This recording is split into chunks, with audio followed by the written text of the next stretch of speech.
పెట్టుకోవాలంటే మన మనసుకి నాకు వెళ్ళాలని ఉంటుంది, నాకు వేయాలని ఉండదా ముందు చెప్పండి. లేదు నాకు ఉండదా సినిమాకి వెళ్ళాలని, మీకు ఉండదా? అమ్మో మా సూరజ్ నమ్మకం అసలు ఉండదు. లేదంటే ఎవరికి ఉండదు చెప్పండి. కానీ ప్రభువు చెప్తున్న మాట, నీ మనసుకి ఏం చేయాలి? ప్రాకారమును కట్టుకోవాలి. స్తోత్రం. నీ మనసుకి ప్రాకారమును నువ్వు నిర్మించుకోవాలి. అడి ఆశలు కలిగి తినడం కంటే దేవుని సన్నిధిలో ప్రాకారమును మనసు చుట్టూ ఉంచుకొని జీవించడము మేలు. చాలామంది మేము అందరం పార్టీకి వెళ్తున్నారా, నువ్వు కూడా రా అంటే వీడికి వెళ్ళాలని ఉంటుంది. ఏం చేయాలట? ఆ సందర్భంలో వాక్యం చెప్తున్న మాట, నీ మనసు చుట్టూ ప్రాకారాన్ని కట్టుకో. హల్లెలూయా. అందరం మంది వేస్తున్నారు, రారా ఈరోజు ఎప్పుడేస్తావు? పెళ్ళి కాకపోతే ఈరోజు ఎంజాయ్మెంటే, రేపు పెళ్ళి కదా బ్యాచిలర్ పార్టీ ఇస్తున్నాను రా అంటే అబ్బా ఫ్రీగా మందు దొరుకుతుందని వెళ్ళిపోయే వాళ్ళు చాలామంది ఉంటారు. వారికి కూడా ప్రభువు చెప్తున్న మాట, ప్రాకారమును కట్టుకొని మనసుకి. ఆమేన్. ప్రాకారమును కట్టుకుంటే ప్రభు ఒక రోజున ఆ మనసు చుట్టూ ఆ ప్రాకారమును చూసి నిన్ను దీవించే అవకాశం ఉంది, నిన్ను ఆశీర్వదించే అవకాశం ఉంది. ఎప్పుడైతే ఈ ప్రాకారము కనబడదో అపవాది అయిన శత్రువు, అపవాది అయిన మరణము ఏం చేస్తుందంటే నీ ఇంటిలోనికి ఈజీగా ఎక్కి వస్తుంది, నీ ఇంటిలోనికి ఈజీగా ఎక్కి వస్తుంది. ప్రియా దేవుని జనాంగమా, ప్రాకారమును కలిగిన మనసులుగా మన యొక్క మనసులో ఉండాలి. పెళ్ళిళ్ళైన వారైనా, పెళ్ళి కాని వారైనా, సేవకుడైన, విశ్వాసైనా, నువ్వెవరివైనా నీ యొక్క మనస్సుకు ఒక ప్రాకారాన్ని కట్టుకోవడం నేర్చుకో.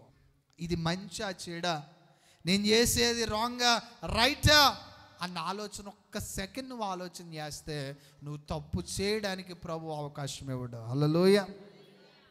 ఈరోజు ప్రాకారం లేకే కదా జీవితాలు నాశనం అయిపోతున్నాయి. మనసు చుట్టూ ప్రాకారం లేకే కదా మనిషి బ్రతుకు అగమ్యగోచరం అయిపోతూ ఉంది. ఎంత దుర్భరమైన స్థితిలోనికి కుటుంబీకులు వెళ్ళిపోతూ ఉన్నారు మన వల్ల. మనము ప్రాకారము కట్టుకొని ఉంటే మన మనసు చుట్టూ మన యొక్క సొంత నిర్ణయాలు గాక, సొంత ఆలోచనలు గాక ఒక ప్రాకారము కలిగిన మనస్సాక్షి మనకుంటే ఈ రోజున ఈ పరిస్థితులు మన ఇంట్లో ఉండేవే కావు. ప్రాకారం లేక పాడైపోతున్నాడు. వాక్యం అంటూ ఉంది, పట్టణమును పట్టుకొనుట కంటే తన మనస్సును స్వాధీనపరుచుకొనుట శ్రేష్టం కదా. ఆశలు అందరికీ ఉంటాయండి, ప్రతి ఒక్క కూరగాయలు ఉంటాయి. కానీ నువ్వేం చేయలే, ఒక సంథింగ్ స్పెషల్గా ఉండాలి. స్తోత్రం. నేను మన వడ్లపాటి వెంకటేష్ని బట్టి కానీ, లేదంటే షబ్బీర్ని బట్టి కానీ, మన యవన బిడ్డలను బట్టి నేను ఇలాగే సంతోషిస్తున్నాను. ఒక సతీష్ని బట్టి కానీ, రవీంద్రని బట్టి కానీ, ఒక జాజిని బట్టి కానీ నేను ఆనందిస్తూ ఉంటాను. ఏంటి అని అంటే వారు అందరికంటే బాగా క్రికెట్ ఆడతారు, అందరికంటే వాలీబాల్ బాగా ఆడతారు. కానీ వారి మనసుని ఏం చేస్తున్నారంటే ప్రాకారం కట్టుకుంటూ ఉన్నారు. ఆమేన్. మనం ఎంతవరకు ఉండాలి? నాకు క్రికెట్ అంటే పిచ్చి, మా పెద్దన్నీకి నాకంటే మేము పొద్దుడు లెగిస్తే బ్యాట్ పట్టుకునే ఉండేవాళ్ళం. కానీ మా యొక్క ప్లానింగ్, మా యొక్క ప్లేయింగ్ ఎక్కడి వరకు అంటే గ్రౌండ్ వరకునే. మరలా గ్రౌండ్కి వెళ్ళి ఆడుకోవడం, మరలా ఇంటికి వచ్చి ఆ గ్రౌండ్కి వచ్చి చాలామంది ఆ పక్కనే కొల్లు బాగుంటుందని చెప్పి కొల్లుకి వెళ్ళి ఒకడో, లేదంటే పక్కకి వెళ్ళి ఒకడో. మరి వారి జీవితాలు మా జీవితాలు చూసుకుంటే ఒక ప్రాకారం కలిగిన మనసు మాకు ఉంది కాబట్టి ఈరోజు దేవుడు మమ్మల్ని దీవించాడు. హల్లెలూయా.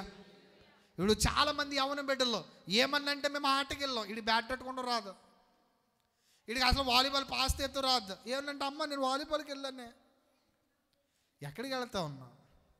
ఇప్పుడు దేవుని పిల్లారా జ్ఞాపకం చేస్తున్నాను, ఒకవేళ నువ్వు స్పోర్ట్స్ ఆడొద్దు లేదంటే ఇచ్చేద్దని చెప్పను, కానీ నీకు మనస్సుకి ఖచ్చితంగా ఏముండాలి? ప్రాకారం ఉండాలి. హల్లెలూయా. ప్రాకారం లేకపోతే ఏమైపోతామండి? పాడైపోతాం. మీకు స్వర్ణిర్ణయం తీసుకునే అవకాశం లేకుండా ఆడబిడ్డలైనా మగబిడ్డలైనా మీకు ఆ మెచ్యూరిటీ లెవెల్స్ వచ్చేసినాయి, మీకు ఆ జ్ఞానాన్ని ప్రభువు ఇచ్చేసాడు. నువ్వు చెప్పాలి, నువ్వు నడిపించాలి. నువ్వు ఒక అక్కవా అన్నవైతే నువ్వు కెప్టెన్గా నువ్వు ఉండే నీ యొక్క తమ్ముళ్ళకి అన్నకి నువ్వు మంచి మాట వేయాలి. నేను ఎక్కడికి వెళ్ళి మాట చెప్తాను, మా అన్నయ్య మంచి కెప్టెన్ మా టీంకి, క్రికెట్లో అయినా జీవితంలో అయినా. ఆయన మంచి కెప్టెన్సీ చేశాడు కనుక మేము కూడా మంచి ప్లేయర్స్గా ఎదిగాం. స్తోత్రం. అదే బాట మా చెల్లెలకి కానీ లేదంటే మా బుల్లి మా అన్ని మా వాళ్ళకి కూడా అలవాటు అయిపోయింది. ఎందుకంటే వారు కూడా మా కెప్టెన్ ఎవరు అనుకుంటారంటే మా పెద్దన్నే అని అనుకుంటారు. ఎందుకు అంటే కెప్టెన్ సరిగా లేకపోతే టీము, మొన్న కూడా మేము మాట్లాడుకున్నాం, మా అన్నీ కూడా మొందేస్తాం, మేము కూడా మొందేద్దాంరా. నవ్వకండి, నిజమే కదా, నిజమేనా? మా అన్నీ చేసాడు, మేం చేస్తే తప్పు ఉంది. దాన్ని చూసి మా వాళ్ళు అనుకుంటాడు ఈడే వేసాడు, మనం పెద్ద విషయం ఉందరా అని అనుకుంటాడు. ఆయన మంచి జీవితంలో ఒక జీవితం పట్ల గురి కలిగి, జీవితం పట్ల ఒక మంచి ప్రణాళిక కలిగి 3 కాలేజీల్లో పనిచేసేవాడు ఒక 5,000 రూపాయలకి. ఎంతకే? రాజమండ్రి అవంతి డిగ్రీ కాలేజీలో, ఇక్కడ రాజ వొకేషనల్ కాలేజీలో, ఇప్పుడున్న సృజన జూనియర్ కాలేజీలో ఒక చోట 1,500 నెలంతా మరలా ఛార్జీలు తీయాలి, అందులో నెలంతా టిఫిన్ ఉండాలి, బాక్స్ ఉండాలి. అంత కష్టపడి పనిచేసి ఈ రోజున లక్షల రూపాయలు చేతిగడయ్యాడంటే జీవితానికి ఏం కట్టుకున్నాడు చెప్పండి? ప్రాకారాన్ని కట్టుకున్నాడు. స్తోత్రం. ఆయననే కాదు, ఇక్కడున్న మీరందరూ కూడా ఒక ఇంటికి పెద్దోళ్ళైతే మరీ ఎక్కువ కెప్టెన్సీ బాధ్యత మీరు తీసుకోవాలి. ఆ కెప్టెన్ సరిగా లేకపోతే టీం సరిగా ఉండదు. ఇప్పుడు మా జనరేషన్ కెప్టెన్ మా లిడియా. ఇప్పుడు ఆ కెప్టెన్ ఎలాగ ఆడితే ఆ ప్లేయర్స్ అందరూ వాళ్ళ అక్క మేగడ తాగుతలేదని మా తెర్రి ఏం చేసిందంటే నేను కూడా మేగడ తాగండి డాడీ అంది. అంటే వాళ్ళ కెప్టెన్ ఏం చెప్తే అది బాగుంటుందో లేదో తర్వాత, నిజంగా నేను చెప్తున్నాను, ప్రభావం ఉంటుంది అలాగే కుటుంబం మీద, పెద్దవాడి ప్రభావం. ప్రసాద్ చెప్తున్నాను, ప్రసాద్ మంచి కెప్టెన్గా ఉన్నాడు, ఆ టీం అంతా బాగుండాలి. ఆమెన్. ఒకవేళ ఆ కెప్టెన్ కొట్టాల్సి వస్తే కొట్టి తొక్క తీసేయాలి. మా అన్నీ కొడదాం వచ్చిందంటే మా బుల్లిని కూడా అడగొచ్చు. ఆయన 4 బిట్లు ఇచ్చేవాడు మాకు. సాయంత్రం అప్పచెప్పకపోతే ఫుడ్ బెడ్ ఏముండేది కాదు, పడుకుంటా మంచం కూడా నువ్వు అప్పచెప్పాకే మా బుల్లి ఆలుగడ కోపం ఇచ్చి వాళ్ళ అమ్మమ్మ ఇంటికి వెళ్ళిపోయేవారు. ఎక్కువ ఎందుకు వచ్చిన కర్రమరా మాకు, ఇది మమ్మల్ని కాల్ చేస్తున్నా. మరి ఈరోజు మేము ఇంగ్లీష్లో ఒక దొరగారితో మాట్లాడతామంటే నేను చెప్తాను ఆయన వేసిన పునాది. స్తోత్రం. కాబట్టి నేను ఏదో మా అన్నని పొగడ్డానికి నేను ఈ మాటలు చెప్తున్నాను అనుకో, నీవు కూడా నీ ఇంటిలో ఒక గొప్ప సారథిగా ఉండడానికి ప్రయత్నం చేయ. నిన్ను వెంబడించేవారు కొద్దిమంది అయినా, నేను అంటాను మంచి ప్రభావం చూపడానికి ఎక్కువ సమయం పడుతుంది, చెడు ప్రభావం చూపడానికి చాలా తక్కువ సమయం పడుతుంది. మల్లమ్మ గారిని అడగవచ్చు, వాళ్ళ పెద్ద కొడుకు కెప్టెన్ వెంకటేష్ ఇంజనీర్ అయ్యాడు, ఆవిడ కూతురు కూడా ఇంజనీర్ అయింది, అవునే కాదా?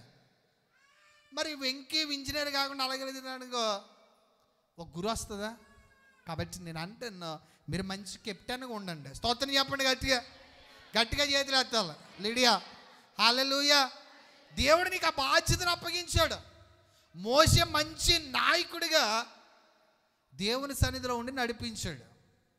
కనుకనే ఇశ్రాయేలు ప్రజలు కొద్దిమంది నశించుకుపోయినా మెజారిటీ ఆఫ్ ద పీపుల్ ఏం చేశారంటే కానానులోనికి ప్రవేశించారు. కెప్టెన్ సరిగా లేకపోతే, పాస్టర్ గారే సరిగా లేకపోతే, నాకు కొన్ని ఫోన్లు వస్తాయి, అంటే పాస్టర్ గారు అయితే మీరు ఇది చేయకూడదా, పాస్టర్ గారు అయితే మీరు ఇక్కడికే రాకూడదా?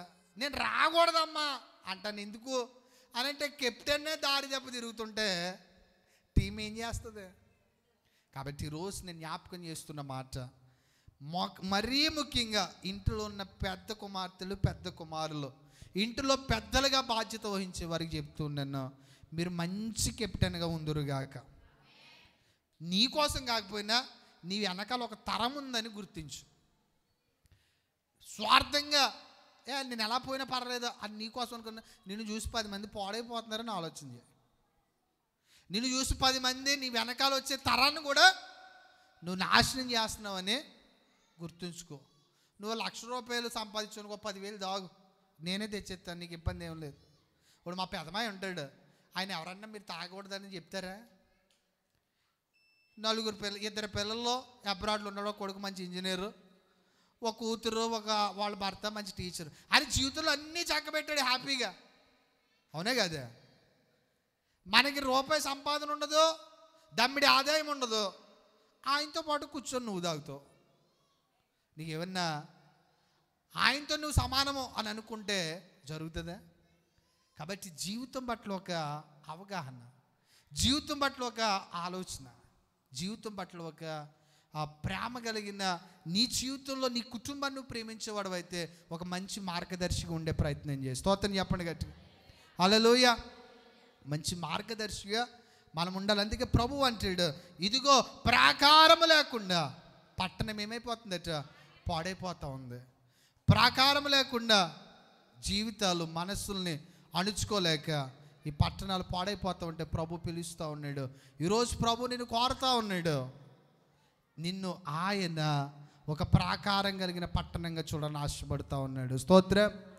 ఒక ప్రాకారం కలిగిన జీవితంగా నీ జీవితాన్ని చూడాలని ఆశపడుతూ ఉన్నాడు. ఆయన మనల్ని విడిచిపెట్టే దేవుడు కాదు. హల్లెలూయా. ఆయన నిన్ను ఏమాత్రము కూడా విననాడే దేవుడు కాదు. అన్ని విషయాల్లో, అన్ని మార్గాల్లో ఆయన నిన్ను కాపాడుతూ ఉంటాడు, నడిపిస్తూ ఉంటాడు.